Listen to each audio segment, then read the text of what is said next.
So normally I'm a fighting game player, but occasionally there's an intersection between rhythm games and fighting games and puzzle games. And this is one of those intersections, mostly in the puzzle department.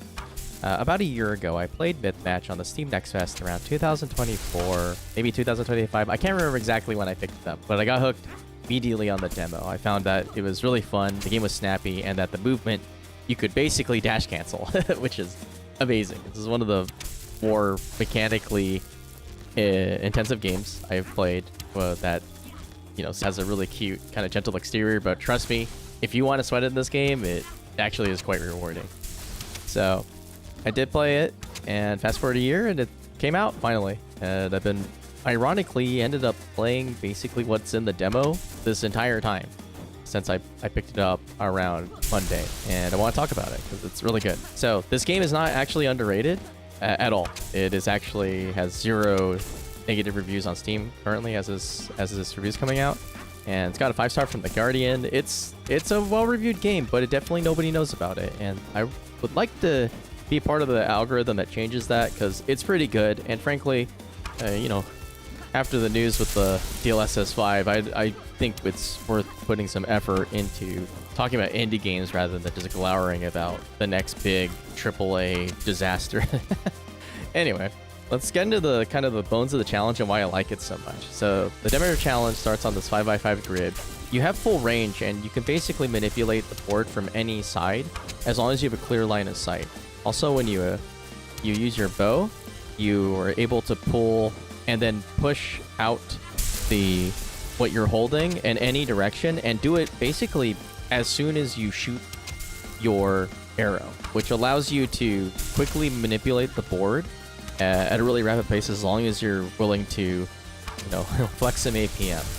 And it's awesome. Like, I just really genuinely enjoy merging things at a really rapid pace and also planning things out. So the basic thing is that this is a match 3 game with sort of like a nesting doll structure. So the dirt turns into grass after 3 or more. The grass turns into goats. The goats turn into snakes. The snakes turn into lions. And the lions turn into satyrs. And the satyrs turn into Medusa. And all of these different units, except for the grass and the dirt, they basically add or move around stuff on the board. But what you have on the board will really dictate how much you're going to have to be micromanaging from corner to corner. One thing I did discover is that units do not act simultaneously, which is good because if they did, you would not have any space on the board within basically 2 seconds. So how they work is that they take an action, what seems like a counterclockwise direction, but you can interrupt what they're doing or stop their cycle by either picking them up or just even poking them. You don't even actually have to move the unit. You can just poke it with your arrow, and it will stop them from doing something for, I think, like 1 cycle, and then pass it on to the next thing.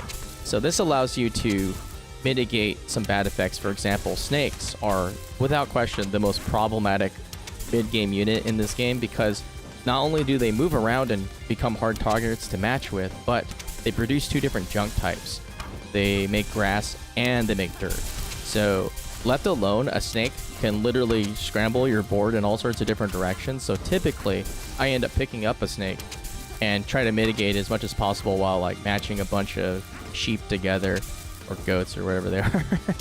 And then, yeah, stuff like that. So you do a lot of on-the-fly decision making, and that's what makes this game really awesome, is that everything is actually kind of controlled and structured. There is a little bit of randomness with combining 4 or more units, but it's not enough to be like, oh, completely invalidates your skill. You can still mitigate a lot of bad situations with the game with quick play.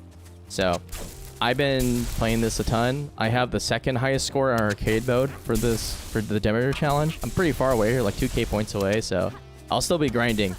But yeah, this part alone, this part of the game alone is worth it, in my opinion. This is a really great puzzle game, and if you're in the market for one, and you want a game that's like just non-offensive all the way around, in terms of it's just a straight up good game that runs well, doesn't have any performance issues, and just is a good old time that you can just keep looping over and over, this is the one. This game looks like a mobile game, but don't be fooled. This is a serious, legitimately good puzzle game. So yeah, give it a shot.